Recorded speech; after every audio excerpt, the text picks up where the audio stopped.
So, a lot of stuff in this class is kind of like common sense. You're like, oh, that makes sense, and that's a good thing. I would definitely go with that. We need to, in chemistry and physical science, be able to kind of classify matter. All matter is made up of atoms. It has mass and occupies space. But we can broadly say that the chunk of matter you're looking at is either pure or it's a mixture. Duh. Yeah, you're right. Duh. Okay. So if you have a mixture, the thing is that you should always be able to get it back into its components and back into its pure substances. How would you do that? Well, just simply by some sort of physical means. Like the other day, yesterday when we were checking in, you guys have evaporating dishes. I said, well, if you have sugar water, how are you going to get your sugar back? He said, well, I'm going to drive off the water. Okay, that would be driving off the water, evaporating water would be physical means. Another really common thing is like if you have a mixture of marbles and pennies. Okay, well, I can go ahead and pick out the marbles and pick out the pennies. And that's a physical means. So, and sometimes they're more elaborate than others. The thing about a mixture is it keeps its original identity. With sugar water, you have sugar molecules and water molecules. They still stay sugar and water molecules. Okay. All right, so if it's a pure, then that means it has the same repeating unit. Now, a repeating unit could be the same atom. So the other day, and I think, or maybe it's here, coming up, if you look at it like a chunk of copper, you're like, dude, if I look at all those atoms, they're all copper atoms. It's a pure substance and it's an element. Okay. Elements, of course, are over here. Each of these little boxes is a different element. Copper, what's the symbol for copper? C? Yep, right there. Yep. Now, the other option to be a pure substance in the same repeating unit would be if it's a compound. Water's a compound. You guys told me the formula for water is H2O, 2 hydrogens, 1 oxygen, and that's the repeating unit. So hang your head. Well, we have two options for mixtures. Oh, one more thing about elements and compounds. So if you wanted to take water,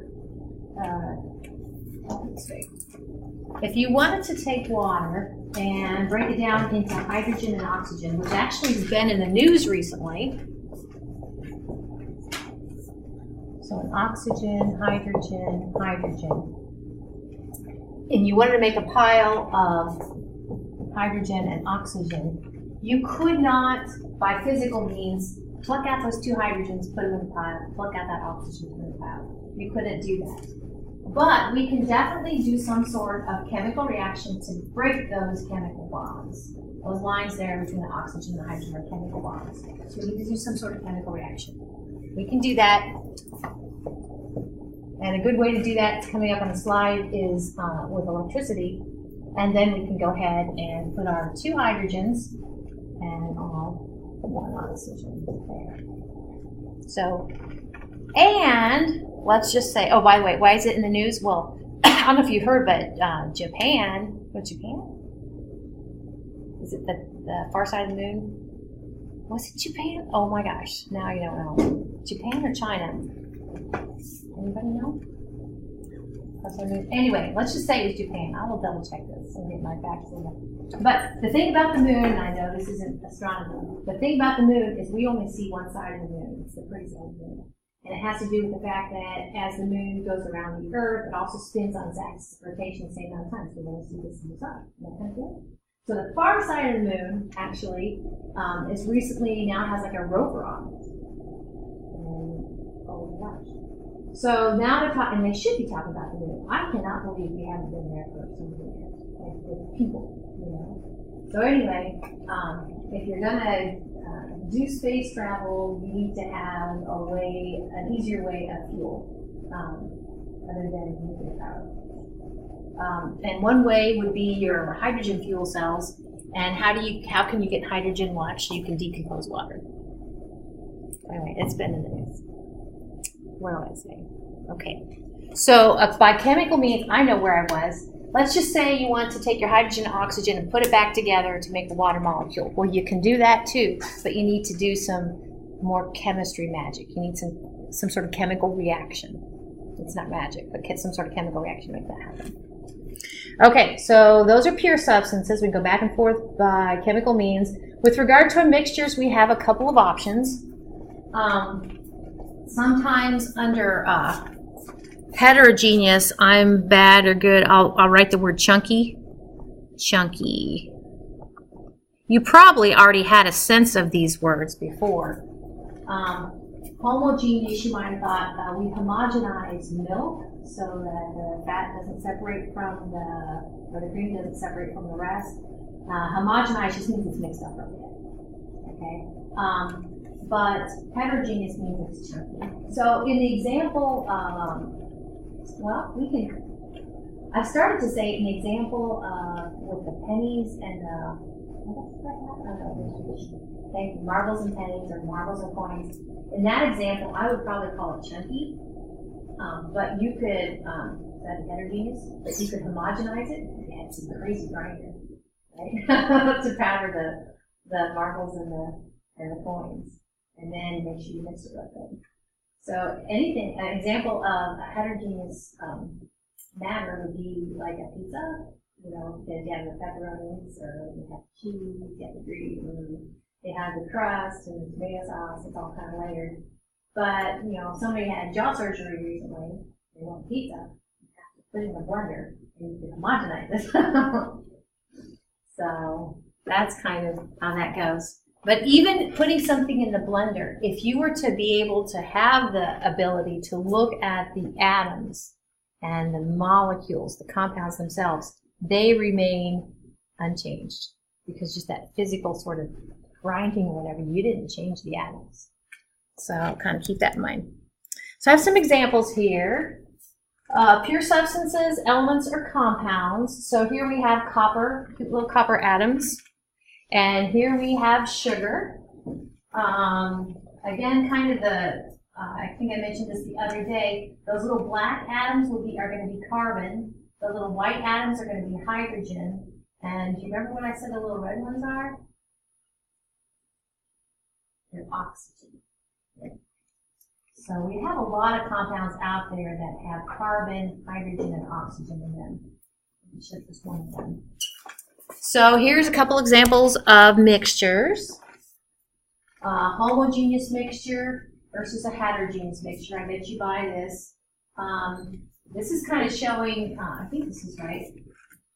This is showing you, of course, well, the Mickey Mouse things. Those are water molecules. And this is a sugar molecule.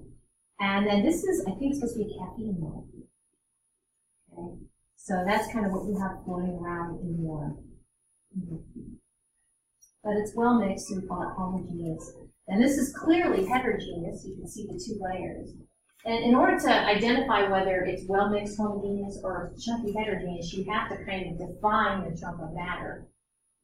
So this is to say, if I was going to say that this is my chunk of matter, that's homogeneous. But if I describe the whole cup as my chunk of matter, it's definitely not well mixed.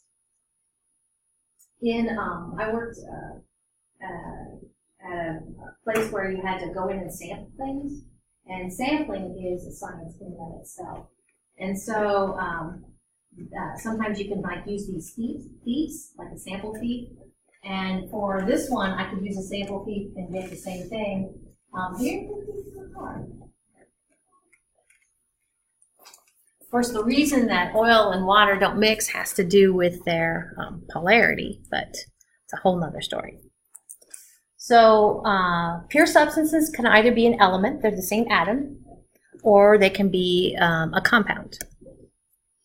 So if you have an atom that's only one element, or if you have a chunk of matter that's only one repeating atom, an element, the same element, you cannot, if this is my energy sword, okay, I cannot come at a bunch of carbon atoms, and this is a normal energy sword, and I cannot break a carbon atom down anymore. We'll talk more about atoms, but you already have a sense of them, right? An atom has a nucleus, And in the nucleus, that's the center. I'm going to put plus. We have protons.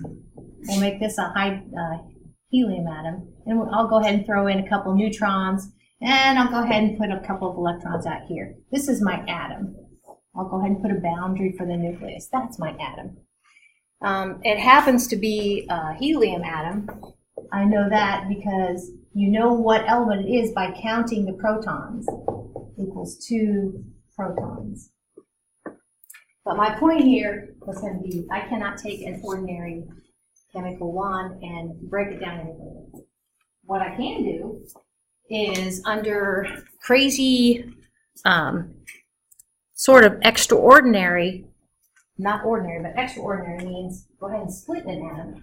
Helium is not a good candidate. A good candidate to split would be something a little less stable. U stands for big honking thing. So if I'm helium, see that 2? That's where I got the 2 protons. So how many protons does helium have? 92, yeah. Big honking, relatively, some forms of uranium are less stable than others, but it's a pretty good one to split. So I still couldn't do it ordinary chemical means, but I could, in extraordinary means, make the conditions where it could split. And that's actually what we call, instead of chemical means, that's nuclear means. Nuclear reaction instead of a chemical reaction. I don't know why I'm talking about all that, but so element. So these are our elements. You know, periodic tables come in different versions. This one is similar to that one, and we could find helium's got 2 protons, uranium's got 92. When you come to take your unit exams in here will be on Tuesdays. We have labs, and your unit exams will be. If we're in this room, I'll probably cover up the periodic table, but you will get your own periodic table. It just won't have your names on it. And we'll be talking more about this. You can kind of see yellow means metals, blue means nonmetals, and orange means metalloids. There's just ways of chunking up the periodic table. This is looking at, all these atoms are cute little Cu, copper atoms, kind of looking more closely at the copper atoms. And I couldn't get this one to animate. I couldn't find the video, but if I could animate this is actually just kind of showing you the atom. The Merry Christmas green and red in there is your nucleus. That's your protons, and the 0 means neutron, protons and neutrons, and you can kind of see the itchy sort of dot, dot, dot, dot, dot, dot. That's your electron cloud. So, all right. So we use symbols to represent. You guys told me Cu is copper. Of course, that'd be a lowercase c, sorry, an uppercase c, a lowercase u. And if it's one letter, like H for hydrogen, it's always capitalized. And there's no like dots there. So here are some examples of the elements, the name of the element and the symbol that we use. I know it's weird to think in letters, these symbols, yeah. And there are some interesting ones, and they usually go back to, I think, maybe like Latin roots. Like, what's the symbol for lead? PB, yeah. And you're like, really? L-E-A-D? PB? But, yeah, I'm pretty sure that's Latin. Cobalt's a good example of why you go ahead and make the second letter a lowercase. So, of course, cobalt is capital C, lowercase o, but what is this? 2 uppercases. Uppercase C, uppercase O. Carbon monoxide, yep. So, you know, case sensitive does make a difference. The what? There's like 3 of them that have 3 letters? Oh yeah, these down here? That's a good question. And actually this table's been updated. These guys are temporary. So the 112 protons, 114 protons, 116 protons They were in flux at the time this was printed. They've since been confirmed as being the real deal, and it's interesting. Beyond, I think, where can you see the different font for Neptunium versus uranium? Okay, that weird sort of font. I'm pretty sure this is how it works. That font means that they don't exist on Earth. They're actually created in the lab. And we were talking about how you take uranium and kind of break it into two smaller atoms, basically. Well, to make something bigger, again, a nuclear reaction, you can take two small things and put them and crash them together. Nuclear fusion instead of fission. So these guys, they made the cut. If you Google them, there's actually a periodic table out there. And the one that I don't know. No, you're right. I don't think you're the one on the inside cover of the book you have is right. But how far is it? Yeah, it's like 118. Yeah. So they have names. The problem with it is the bigger they get like this, the easier they fall apart. So it's almost like they have to like exist for so long and be isolatable, I guess. But at some point you're like, really? I mean, if it lasts for a fraction of a second, what are you going to use it for? I don't know. Although it only exists for a fraction of a second under Earth conditions, I don't know. It's just interesting. Yeah. So, good question. All right. So here are some happy balloons filled with helium atoms. And again, you can kind of see, since it's a gas, you see they have a lot of motion. And we kind of talked the other day about if you leave this helium balloon in your car and it's cold outside, you come back and your balloon's a little less inflated because they slow down. So, but helium's an example of a pure substance. So on that periodic table, there are 7, and they kind of are clustered together, 7 of those elements, and some of you guys definitely are familiar with these elements. They, under normal Earth conditions, they don't like to be a single atom. They like to have another atom like them buddying around. Okay, they're called diatomic elements. So here are the 7 diatomic elements, and I'll tell you how I remembered them years ago. I don't even think this is a real German name, but the German name Hofbernickel, so I'm going to spell it Hofbernickel, H-O-F-B-R, that one's together, N-I-C-L,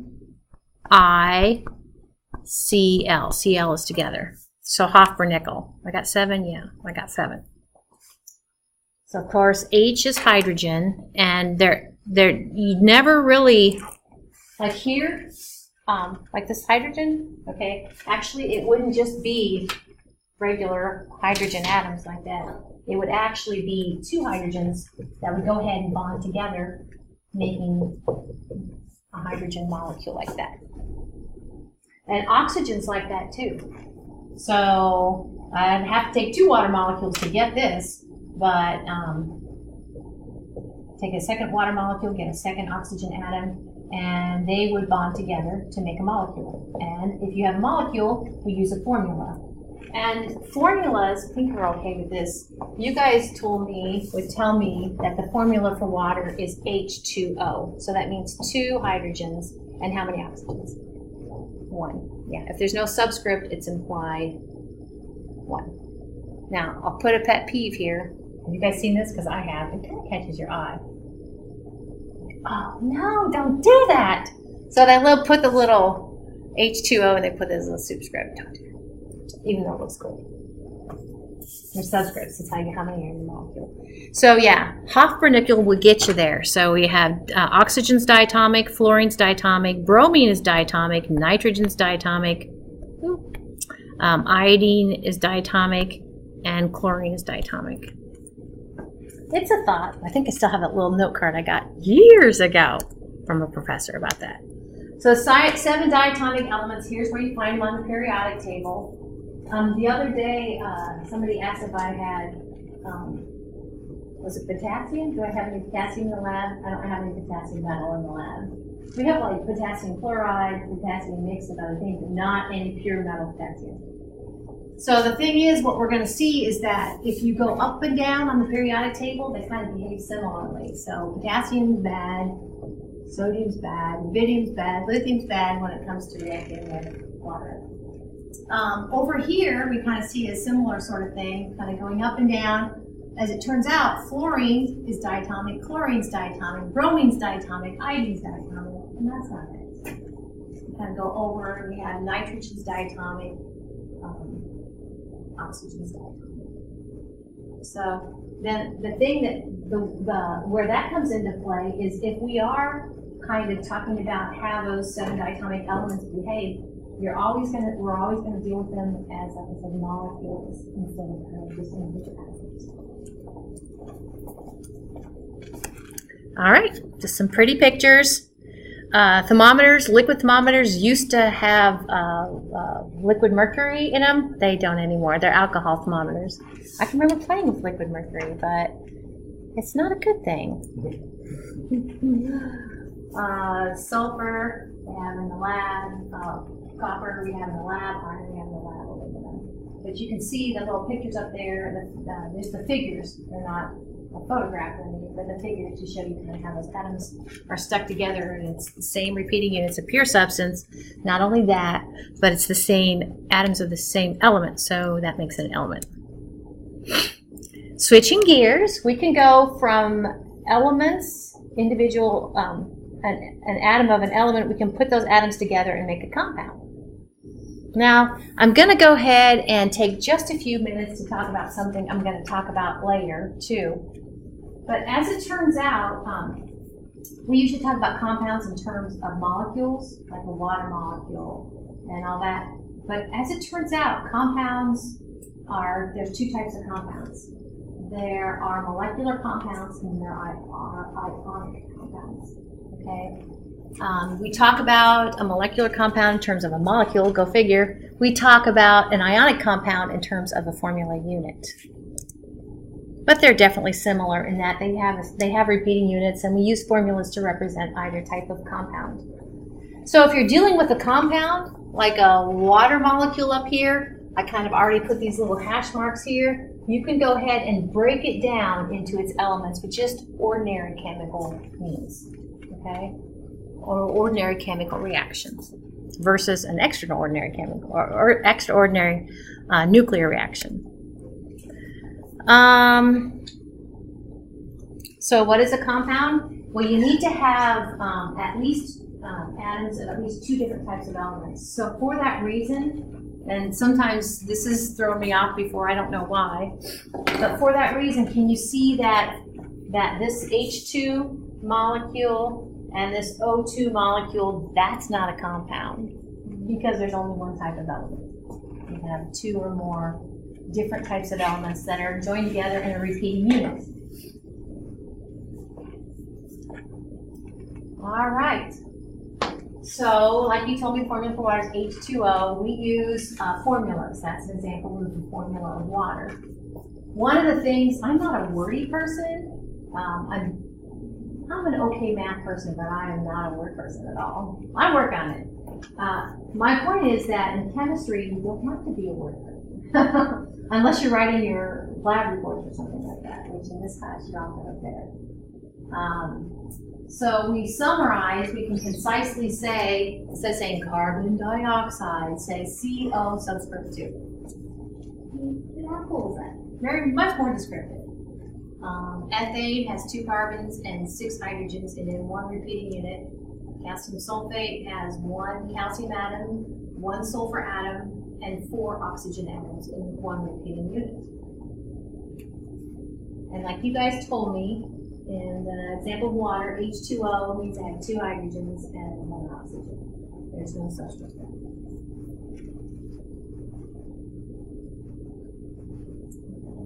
And so like I kind of showed you clear back when we started talking about matter, can either be a pure substance or a mixture. If it's a pure substance, it can either be an element or compound. I said you can go back and forth between elements and compounds by a chemical reaction. So I'm going to show you a chemical reaction. It's a decomposition sort of chemical reaction. As you might think, decomposition means breaking down. That's exactly what it is.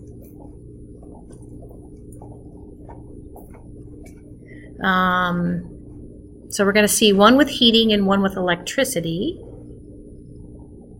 Ordinary chemical reaction. starting with the heat. So a few things about this. Here's your water, and I guess you wouldn't want to reach down your water and grab an end, and this is connected to the battery, depending upon the voltage of your battery. I don't know. But the electricity running through that water is actually breaking those bonds. It's a chemical reaction to break those chemical bonds. And we see bubbling up at the different electrodes. We have one gas bubbling up here, one gas bubbling up there. Now, the left gas and the right gas. What would you say about their volumes? I'll call this A, gas A, and this is gas B. It's kind of up here. Yeah, B has a greater volume. And actually, it should be twice as much because that's your hydrogen side. And the other one's your oxygen side. Because you have twice as much hydrogen produced as oxygen. Oh, so I guess this gets to a cool point, which we haven't gotten to yet. But when it comes to these, the hydrogen gas and the oxygen gas, or the oxygen gas and hydrogen gas, all gases behave the same. So their relative volume is an indication of their relative amounts.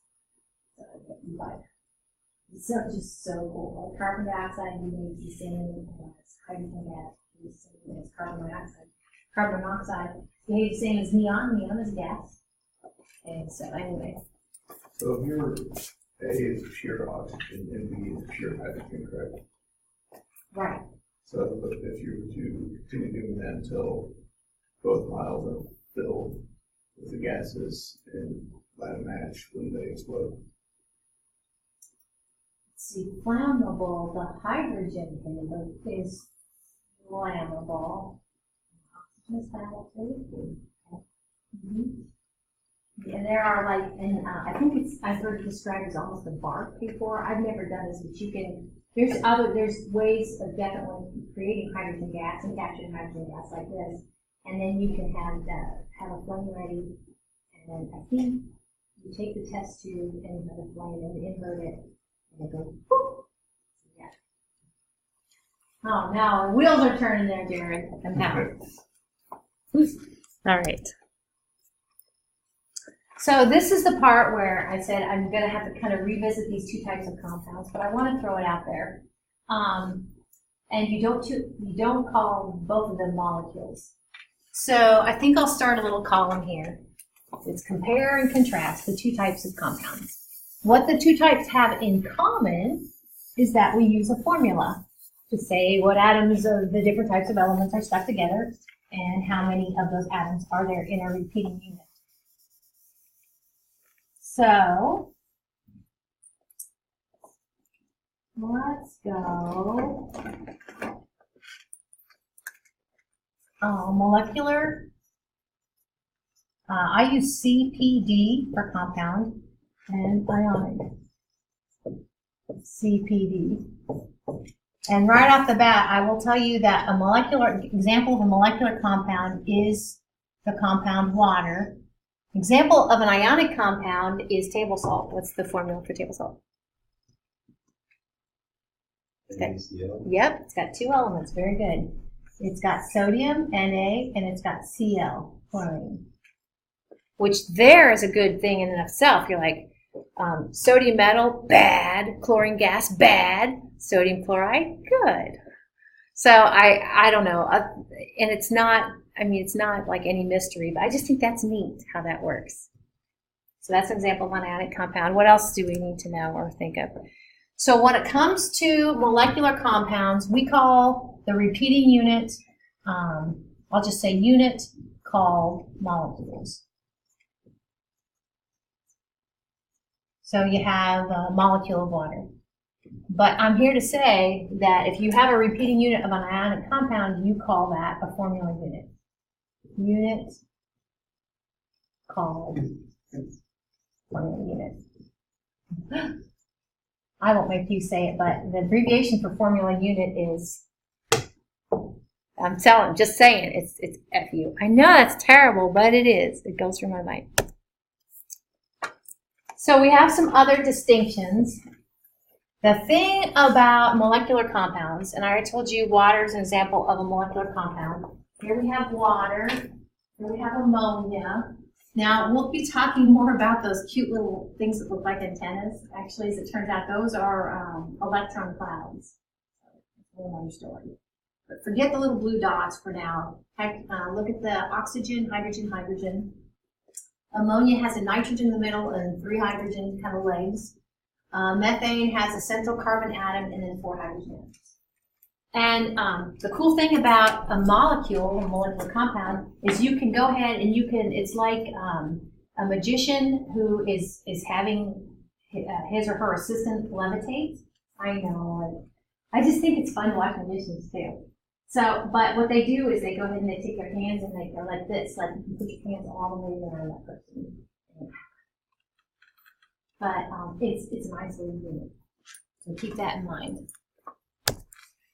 So this just says that an H2O molecule, you know you have 1 oxygen and the 2 hydrogens. You know which goes with which. Like, well, how do you contrast that with the other types of compounds? Well, hold that thought. So here's water, okay, coming out of this pretty fountain. And if we were to have a little figure there, looking at anytime you see Mickey Mouse, think water molecule. So the red is the oxygen and kind of the 2 hydrogens. And there's a reason that the 2 hydrogens are on either side. They make like little Mickey Mouse ears kind of off to the side. It's what we call a bent molecule. So ionic compounds, what's up with that? What's up with table salt? Well, let's take a look at these videos. Cl or Cl minus, I actually have 6 NAs around it. So you're like, which one do I go with? It's a community. Okay, they're all kind of in it together. There's no specific family unit. Oh, very good. Well, that's where I wanted to get to. So you have 2 homework assignments. I know I'm apologetic, but I shouldn't be. So both of those homework assignments will be due when we meet Friday. I do check my email, so if you're like, how does this work, or you have a question about something, let me know. But don't forget, the answer keys are in Canvas too. If you have any problems about finding them there, let me know too. Okay? All right. Guess we'll see you Friday.